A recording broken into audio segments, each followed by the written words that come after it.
ইসলামিয়াকে অবহেলার চোখে দেখবেন না, তালামিদে ইসলামিয়াকে রক্তচক্ষু দেখাবেন না, তালামিদে ইসলামিয়া এক আল্লাহ ছাড়া কারো রক্তচক্ষুকে বলবেন না। সুপ্রিয় উপস্থিতি,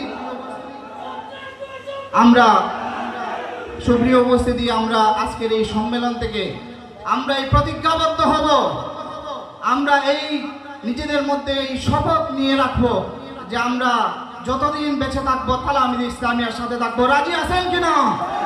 হাত তুলে দেখান, রাজি আছেন কিনা? জীবন দিয়ে দিবে, তালামিদ ছাড়বো না।